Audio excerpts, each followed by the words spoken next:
What was that shift like from being in more of a what I'll call corporate setting where the paths were kind of defined for you to now having to, I presume, branch out to new skill sets, like you mentioned, client acquisition? Like, what were you thinking at that point in time? I loved it. I think I've always been a little bit entrepreneurial.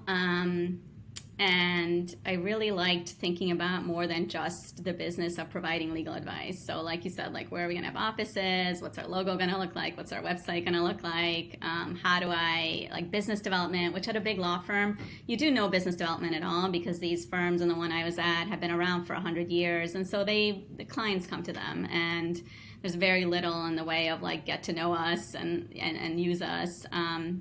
So I loved all that.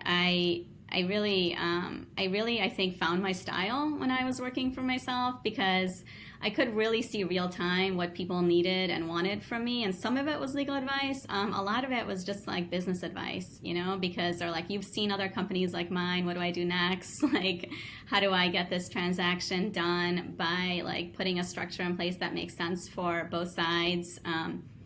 What is the other side thinking? What should I be? So, like, I think I really found where I could really help people with my skill set better than I had at the firm, where I was, like, swimming in very narrow lanes. You're providing, like, very complex advice on very complex transactions based on, like, the most complex regulatory laws. So, like, SEC regulations, looking at Delaware law. That was like, yes, I can interpret something and advise you on this one thing. This was like, I need help with everything. Can you help me do this, this, and this? And then when they saw that, like, I could, then they'd ask for more advice along those lines. I think that's sort of like when I think about how I got into corporate strategy here, I think that's probably the genesis of it, is just thinking about, like, the bigger business picture for these entrepreneurs, for 7 years.